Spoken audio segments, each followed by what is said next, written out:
阿布卡吧，我係阿詩，今日係絲過攞麵，即係話四姑姐撈麵。呢個餸呢係好傳統福建麵嚟嘅。我四姑姐呢係同我阿嫲學嘅，我好幸福啊！四姑姐而家傳咗俾我啊，佢而家住喺新加坡，我就打電話俾佢幾次請教佢，都係自己喺屋企煮過幾次。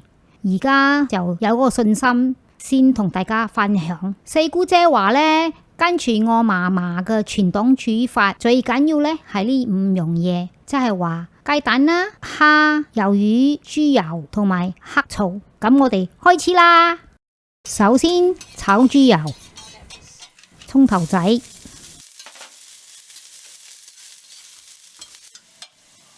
加啲蒜米。你睇到我用一半咋吓？咁啊落啲蝦，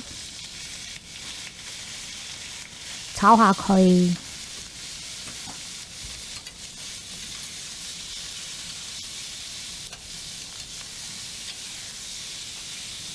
差唔多半熟，你就加個魷魚落去，因為呢嗰個魷魚就好快熟噶。之後炒埋嗰個菜心。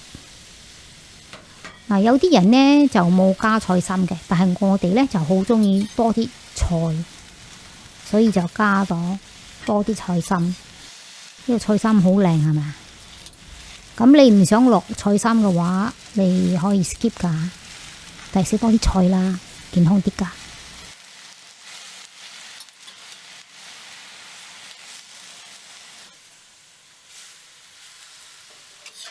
菜心炒1-2分鐘得噶啦，因為呢，我哋遲啲呢會再加返落去噶。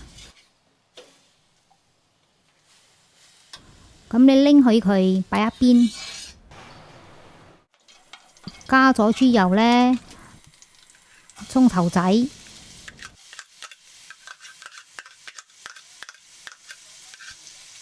又炒埋佢。剩返啲蒜米、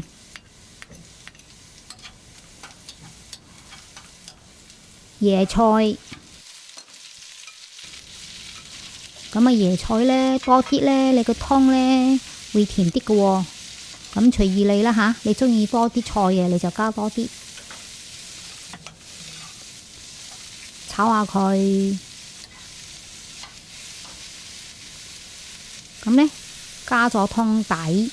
呢個呢，我就用咗蝦殼熬嘅湯，你可以用咩湯底都得噶，雞湯、豬湯都得，或者你用水都得。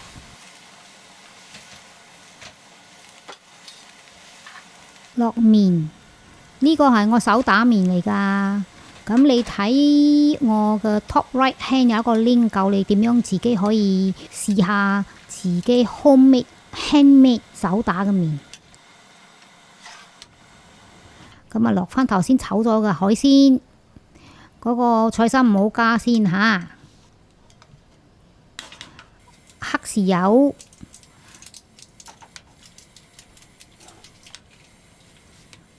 豉油3-4個羹啦，睇下你想鹹啲，隨便你啦吓，自己調下味啦。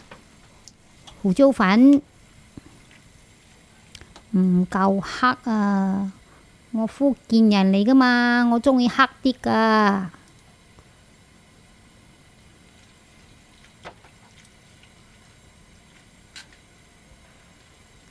哇，靚仔好多。黑醋落多啲喎，好緊要噶呢個餸。咁我呢兜麵我都用咗差唔多半碗嘅黑醋啊，好味好多噶。而家就加返嗰個菜心啦，你唔要佢咁快變色啊嘛。打好嘅雞蛋，咁你雞蛋落去呢，你要記得要撈下佢，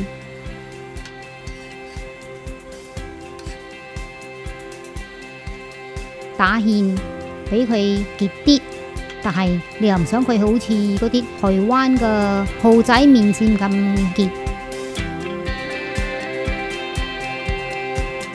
你睇我四姑姐嘅撈麵，搞掂啦，係咪好味呢？